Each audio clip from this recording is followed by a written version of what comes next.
Pengenalan. Pengajaran matematik merujuk kepada menyampaikan ilmu-ilmu berkaitan matematik yang secara asasnya melibatkan operasi penambahan, penolakan, pendaraban dan pembahagian. Seterusnya, ilmu matematik sangat penting dalam kehidupan. Selain itu, individu yang mempelajari matematik juga dapat menyelesaikan masalah dan berkomunikasi dengan matematik bagi membolehkan mereka membuat keputusan dengan berkesan. Oleh itu, matematik dapat melatih pemikiran yang logik dan sistematik dalam menyelesaikan masalah dan membuat keputusan. Pembelajaran matematik sangat bermakna dan mencabar fikiran. Justru, ia dapat menyumbang kepada perkembangan menyeluruh seseorang individu. Terdapat 3 peringkat menurut Brunner. Yang pertama, iaitu inaktif 0 hingga 2 tahun. Yang pertama, menggunakan deria motor dan deria yang lain untuk meninjau dan memahami persekitaran. Kedua, pembelajaran berdasarkan pergerakan anggota kanak-kanak. Peringkat kedua, iaitu peringkat ikonik 2 hingga 4 tahun. Pertama, pembelajaran kanak-kanak menggunakan otak untuk berfikir. Kedua, menggambarkan imej dalam fikiran mereka. Peringkat ketiga, iaitu peringkat simbolik. Pertama, kanak-kanak boleh berfikir menggunakan bahasa. Kedua, penggunaan konsep dan bahasa berkembang. Ketiga, boleh memanipulasi simbol iaitu simbol tambah, tolak, darab dan bahagi. 4 prinsip pembelajaran matematik menurut Brunner. Yang pertama, prinsip pembinaan. Membina sendiri perwakilan yang sesuai melalui aktiviti konkret. Contohnya seperti latihan. Prinsip notasi. Notasi matematik yang digunakan harus bersesuaian dengan peringkat perkembangan intelek pelajar, terutamanya dalam pembinaan atau perwakilan awal. Seterusnya, notasi merupakan satu set sistem lambang bertulis yang mewakil satu sistem pemikiran seperti muzik, matematik, kamus dewan edisi keempat. Terusnya, prinsip ketiga iaitu prinsip pertentangan dan variasi. Pertama, kemajuan menggunakan perwakilan konkret kepada perwakilan abstrak melibatkan proses pertentangan dan variasi. Kedua, konsep matematik ditaktifkan sebagai sifat pertentangan. Contoh, konsep darab dan konsep bahagi. Seterusnya, nombor bulat dan nombor ganjil. Akhir sekali, prinsip persambungan, iaitu setiap konsep, prinsip dan kemahiran matematik adalah berkaitan dengan konsep, prinsip atau kemahiran lain. Seterusnya, saling berkaitan antara satu sama lain. Isu-isu semasa berkaitan matematik adalah pembelajaran darjah 3 yang sukar iaitu topik mengenai mata wang negara. Seorang guru matematik mengkritik pengubah silibus berkenaan soalan relevan yang disediakan untuk murid-murid. Umum mengetahui bahawa matematik adalah subjek yang sukar untuk memahami dan menyelesaikan masalah. Sekiranya kanak-kanak yang tidak dapat mencapai sepenuhnya lagi konsep awal matematik, bagaimana mereka akan mudah untuk menerima topik yang sukar iaitu berkaitan dengan mata wang negara. Mereka akan cepat menyerah kerana tidak dapat untuk menyelesaikan masalah atau memahami topik tersebut. Jadi, bagi pandangan saya, topik ini tidak sesuai untuk kanak-kanak yang berumur 9 tahun kerana soalan-soalan yang ada di dalam topik itu terlalu sukar untuk mereka mempelajarinya. Seterusnya, tidak dapat menguasai konsep matematik dengan sepenuhnya seperti kanak-kanak masih tidak menguasai konsep nombor, kanak-kanak tidak dapat mengecam dan memandangkan angka dengan betul, tidak dapat menyusun nombor mengikut urutan menaik menurun dan masih tidak boleh menulis angka dengan betul. Kanak-kanak yang ibunya tidak ajar dari awal konsep matematik, bila mereka masuk ke alam persekolahan atau prasekolahan, mereka akan mengalami kesusahan untuk faham matematik dan tidak dapat menyelesaikan masalah kerana asas matematik sahaja mereka kurang. Bukan sahaja guru yang perlu mengajar semuanya berkaitan matematik. Ibu bapa juga perlu memainkan peranan yang penting untuk mengajar anak-anak mereka basic matematik sebelum masuk ke alam prasekolahan. Kerana apa? Kerana bila kanak-kanak ni sudah memasuki alam prasekolahan, mereka sudah mengenal nombor, boleh mengira dengan betul dan sebagainya. Jadi, bila kanak-kanak sudah pandai basic matematik, tidak susah untuk dirinya belajar lebih mendalam lagi berkaitan matematik. Seperti mereka sudah dapat menulis angka dengan betul dan dapat mengelaskan angka dengan betul. Matematik ini bukan berkaitan mengenai nombor sahaja, tetapi mengenai warna, bentuk, saiz dan sebagainya. Jadi kepada ibu bapa dan guru-guru perlu memainkan peranan yang penting untuk mengajar anak-anak mengenali basic matematik sebelum mereka memasuki alam persekolahan. Ianya juga dapat memberikan kemudahan kepada kanak-kanak apabila masuki ke alam persekolahan. Contohnya, jika kanak-kanak itu boleh menambah dan menolak angka dengan betul, tidak susah untuk mereka membeli makanan di sekolah kerana sudah pandai mengira. Dalam waktu yang sama, mereka boleh belajar berdikari. Dan akhir sekali, tidak berminat untuk belajar matematik. Kenapa kanak-kanak tidak berminat untuk belajar matematik? Kerana dalam pemikiran mereka, fikir bahawa matematik adalah subjek yang sukar untuk difahami dan dipelajari. Matematik boleh menjadi mata pelajaran yang agak menakutkan dan sering dianggap susah di sekolah maupun di rumah. Matematik boleh menjadi sukar kepada sesetengah kanak-kanak kerana sifatnya yang memerlukan gabungan pemikiran kompleks, logik serta penalukan. Antara sebab lain kanak-kanak tidak berminat untuk belajar matematik adalah disebabkan tiada keyakinan diri. Sesetengah kanak-kanak yang tidak mempunyai keyakinan diri untuk belajar matematik akan memberikan kesan yang negatif pada dirinya sendiri. Sekiranya sekali salah jawapan, mereka akan terus mengalah dan tidak mahu lagi cuba untuk menyelesaikan masalah tersebut kerana malu dengan kawan-kawan yang dapat menyelesaikan masalah itu dengan betul dan merasakan dirinya lemah dalam pembelajaran matematik. Terdapat beberapa masalah pembelajaran kepada kanak-kanak. Salah satunya adalah disleksia. Disleksia ini merupakan sejenis masalah belajar khusus yang kerap berlaku. Kanak-kanak dengan masalah ini akan berdepan gangguan belajar seperti kesukaran menguasai tugasan sekolah walaupun telah berusaha. Seperti kanak-kanak ini seperti sukar membaca, tulisan tidak berapa kemas dan tidak dapat menyelesaikan masalah matematik. Menurut pakar perunding pediatrik dan perkembangan pediatrik Hospital Pantai Kuala Lumpur, disleksia boleh dikesan awal semasa kanak-kanak boleh memasuki tadika. Antara isu yang boleh dikenal pasti adalah bila kanak-kanak berdepan kesukaran mengenal abjad seperti ABC. Jadi, guru sebagai seorang guru perlu memastikan kanak-kanak itu ada tak masalah disleksia ini. Jadi kalau kita tahu kanak-kanak ni ada penyakit ni, kita boleh inform kepada ibu bapa mereka agar ibu bapa mereka boleh tolong juga di rumah. Ciri-ciri disleksia yang boleh dikesan pada peringkat prapersekolahan seperti lambat bertutur, kesukaran menyebut rimah perkataan, sukar menulis nama sendiri dan tidak dapat mengenal bentuk atau warna. Jadi ciri-ciri ni guru di sekolah boleh pastikan kanak-kanak ni ada ke tak masalah seperti tu. Jadi mudahlah untuk ibu bapa ni macam bagi tahu kepada guru mudah untuk inform kepada ibu bapa dia bahawa anak dia ni lambat sikit. Jadi ibu bapa dan guru perlu mainkan peranan yang penting untuk fokus pada budak tu saja. Seterusnya, disgrafia. Disgrafia ini berkaitan masalah sistem saraf mempengaruhi kemahiran motor halus diperlukan untuk menulis.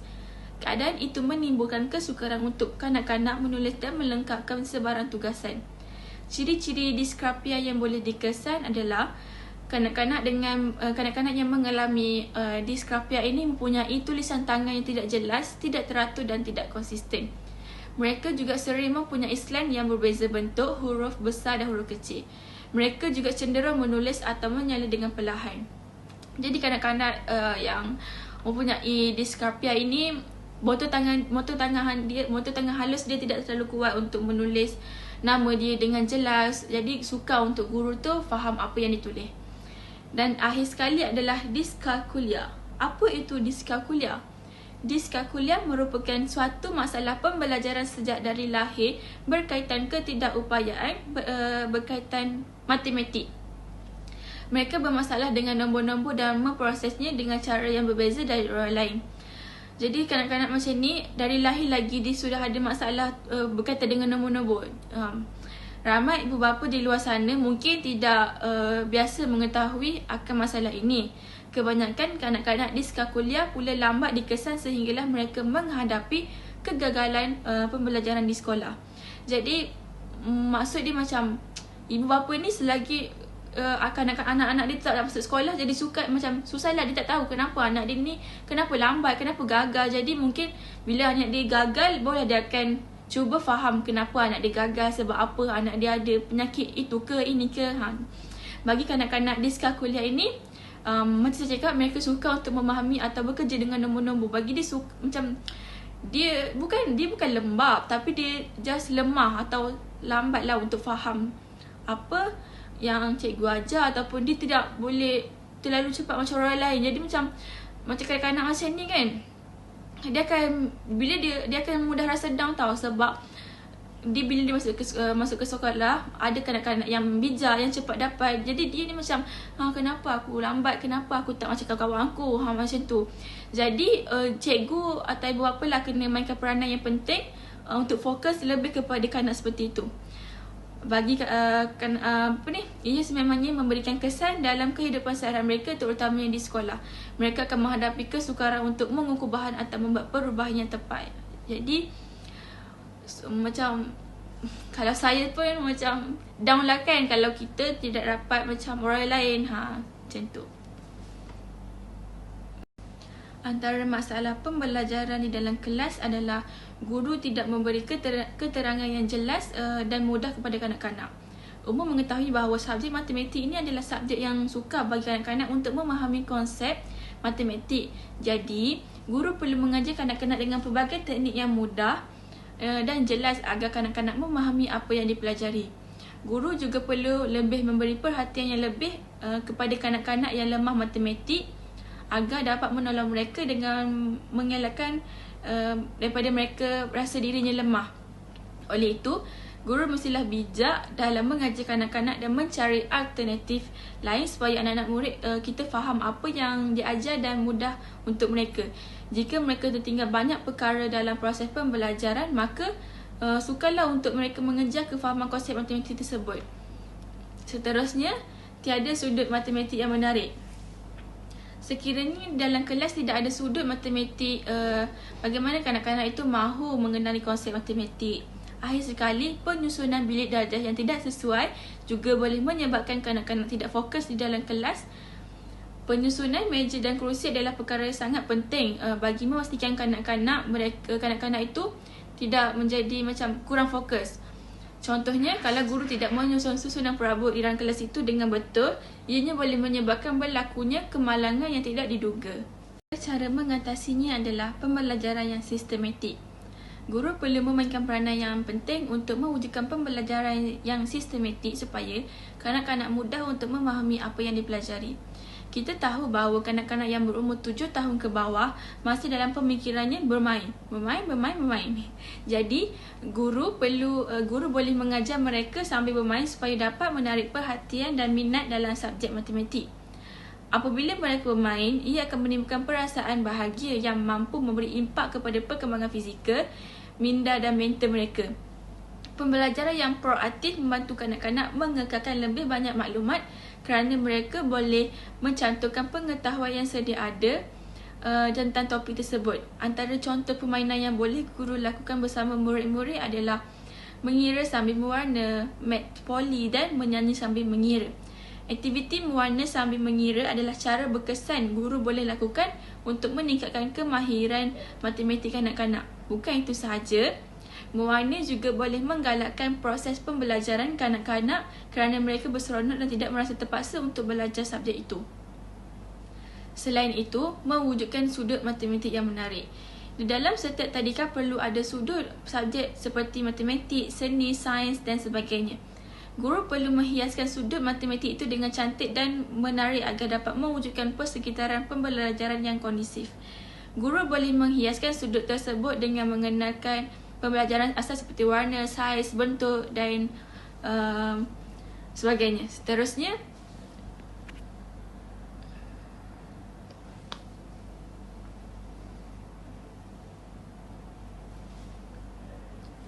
Seterusnya, membuat ABM yang mudah dan menarik. Guru boleh mencipta pelbagai jenis ABM yang menarik berkaitan matematik agar kanak-kanak mudah faham dan memberikan perhatian yang secukupnya. Contoh ABM yang boleh buat seperti meletakkan bola dalam baku mengikut bilangan nombor yang disediakan. Bukan guru sahaja, ibu bapa juga boleh membuat ABM yang mudah di rumah untuk mengajar anak-anak mereka tentang konsep awal matematik. ABA ini merupakan salah satu cara untuk menarik perhatian mereka pada subjek tersebut kerana kanak-kanak lebih cepat dapat apa yang diajar bila mereka bermain sambil belajar. Akhir sekali, ibu bapa perlu bantu anak belajar dari kesalahan. Salah satu perkara yang terbaik dapat ibu bapa lakukan adalah meyakinkan anak-anak bahawa kesalahan merupakan niscayaan dan itu adalah kesempatan belajar. Jangan sampai mereka rasa tidak yakin dengan dirinya sendiri. Oleh itu, ibu bapa harus mencari tahu penyebab anak takut matematik terlebih dahulu. Kemudian menerapkan tips atau cara yang sesuai dengan faktor penyebabnya. Jadi, bukan guru sahaja yang perlu mainkan peranan penting dalam kes ini, dalam hal ini. Ibu bapa juga perlu mainkan peranan yang penting untuk yakinkan anak dia sendiri yang bahawa anak dia itu mampu untuk berjaya, mampu untuk memahami matematik. Ubahkan pemikiran anak-anak kita bahawa matematik ini adalah sukar, matematik ini adalah susah untuk kita faham konsep itu. Tidak. Jadi ibu bapa lah yang sangat memainkan peranan yang penting untuk ajar anak-anak di rumah itu. Matematik ni bukan sekadar macam belajar kat sekolah habis itu je. Tak. Kalau macam tu susah lah untuk mereka ingat matematik tu macam mana, cara jalan penyelesaian dia macam mana. Jadi balik rumah pun dia kena buat banyak aktiviti atau banyak tugasan sekolah. Dan itu sahaja daripada saya. Kesimpulannya ialah penekanan kepada pemahaman konsep dan strategi kognitif dalam mengajar matematik adalah sangat penting. Guru hendaklah menerangkan konsep suatu topik matematik dengan jelas kepada pelajar. Ini kerana pemahaman konsep yang betul akan membantu pelajar tersebut menguasai topik matematik dengan lebih mudah dan dapat mengelak daripada berlakunya salah faham tentang konsep. Oleh itu, guru bertanggungjawab untuk memastikan pelajar memahami sepenuhnya isi kandungan supaya mereka mampu menyelesaikan masalah yang berkaitan di samping mengelakkan daripada berlakunya kesilapan. Melalui aktiviti pengajaran ini, matematik akan lebih dihayati sebagai satu mata pelajaran yang mudah dan menyeronokkan. Tambahan lagi, apabila pelajar diberi peluang terlibat secara aktif dalam aktiviti yang membina kefahaman, sikap dan kreativiti mereka.